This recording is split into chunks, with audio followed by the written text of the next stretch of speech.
Hello friends, welcome to English Learning Stop. Today we are going to look more into verbs, that is we are going to dig deep ourselves into verbs, and the caption over here says transitive and intransitive verbs.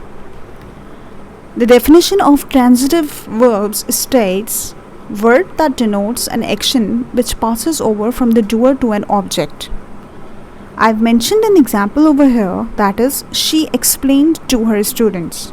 Okay, now she I can say as teachers also, teacher.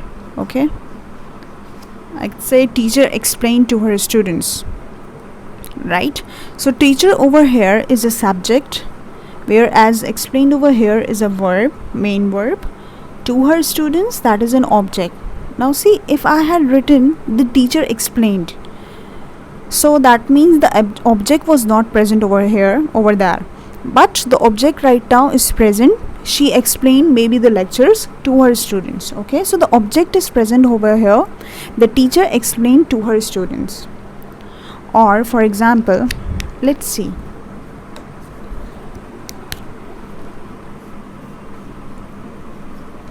Jack played the guitar,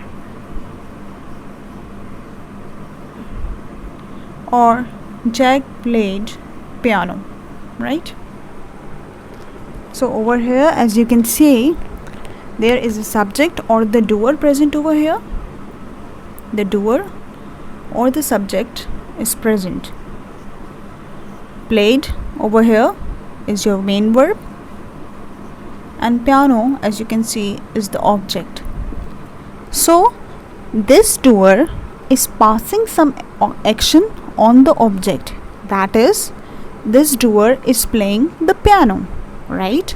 So when the action is passed over from the subject to the object, that is known as transitive verbs. Let me give you some more examples of transitive verbs. What transitive verbs are: the baby sleeps on the couch. We have the subject over here, we have the verb over here, as well as we have the object over here. So the subject or the doer is passing the action on the object. What that baby is doing, the baby is sleeping on the couch. So we know that a subject as well as a verb and an object is present. So it's very necessary that an object is present in the transitive verb. Verb that denotes an action which do not pass over from the doer to an object is called intransitive verb. That means simply they are the actions that do not have an object to receive that action. Like for example, I have mentioned two examples over here. The first one says he played. Okay, the subject is present, the verb is present, but we are unknown with an object. We do not have an object placed over here, so it is not receiving any action. The subject is not receiving any action from the object. Okay, it's simply just that the subject and the verb is present. That means he played. This is an intransitive verb that does not complete. Okay, the second one says birds fly. Birds fly where? Okay, it's not present. Simply a verb is placed and a subject is placed. There is no object. Question yourself, is there any object? No effect on anyone. Okay, so this is known as intransitive verbs. Okay, most verbs can be used both as transitive and intransitive verbs. It is therefore better to say that a verb is used transitively or it is used intransitively, okay, rather than being transitive or intransitive. Like for example, I have written over here, the iceberg sank the Titanic. What sank the Titanic? The iceberg.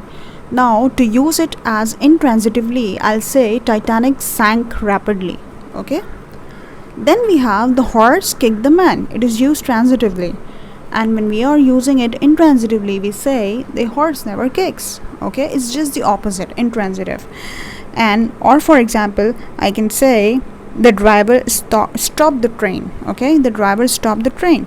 And when I'm going to use it as intransitively, I'll say the train stopped suddenly. Okay, so instead of saying it as transitive and intransitive, you can say they are being used in the sentences as transitively and intransitively. I hope my lecture was quite clear to you. Thanks a lot.